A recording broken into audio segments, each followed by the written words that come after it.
আসসালামু আলাইকুম। আমি মোহাম্মদ আমিনুল ইসলাম। এখন আপনাদের সাথে ভিডিওতে যে বিষয় নিয়ে আলোচনা করব সেই বিষয়টি হলো গবাদি পশুর শরীরে পরজীবী হলে আপনারা কি করবেন, এই বিষয় নিয়ে এই ভিডিওতে আলোচনা করা হবে। আমার এই ভিডিওটি যদি একটু ভালো লেগে থাকে তাহলে প্লিজ লাইক, শেয়ার, কমেন্ট এবং সাবস্ক্রাইব করবেন। আপনারা যারা গরু পালন করে থাকেন তাদের সবচেয়ে বড় একটি সমস্যা হলো গবাদি পশুর পরজীবী আক্রমণ।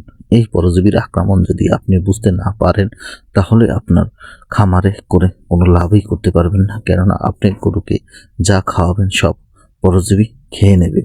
তাই আপনারা সবসময় গরুর পরজীবী দমন করতে হবে।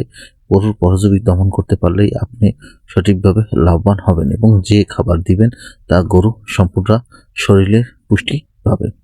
আর আপনি যদি সঠিকভাবে পুষ্টি না দিতে পারেন বা খাবার না দিতে পারেন তখন এমনি অপুষ্টিজনিত রোগে ভুগবে এবং এর সাথে সাথে পরজীবীরও আক্রমণ বেড়ে যাবে। পরজীবীতেও আস্তে আস্তে আক্রমণ করবে।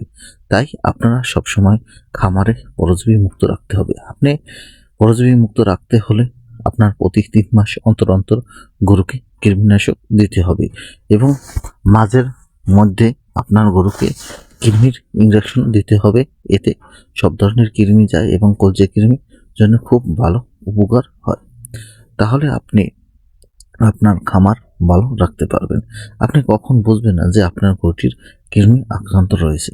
কৃমিতে যখন আক্রমণ করে তখন দেখা যায় গবাদি পশুর পায়খানা নরম হয়, একদিন শক্ত একদিন নরম হয়ে থাকে, বা অনেক সময় দেখা যায় পায়খানা সঠিকভাবে হজম হচ্ছে না, দেখা যাচ্ছে ছাঁকড়া ছাঁকড়া পড়ে যাচ্ছে। তখনও বুঝতে হবে যে আপনার গরুর পাতলা পায়খানা হতে আছে, এটি কৃমির কারণে। আমরা সাধারণত দক্ষিণ অঞ্চলে যারা রয়েছি তাদের গরুর আষাঢ় মাসের পর শীতের শুরুর আগে আপনার গরুকে কৃমিনাশক খাওয়ালে সবচেয়ে বেশি ভালো হয়। কেননা এর আগে যদি আপনি আষাঢ় মাসের পরে যদি না খাওয়ান, আষাঢ় মাসের সময় আমাদের দেশে কৃমিগুলো বেশি পরিমাণ পানিতে চলাচল করে এবং ঘাসের সাথে মিশে গরুর খেয়ে ফেলে। এর পরপরেই যদি আপনি গরুকে কৃমিনাশক না খাওয়ান তাহলে আপনাদের শীতকালে দেখা যায় আমাদের খড় বা কুটা যে বা ঘাসটা থাকে জমির ফসল চাষ করার জন্য, এই সময় ঘাসের একটা অভাব দেখা যায় বা অনেক সময় পচা বা নষ্ট খড় থাকে।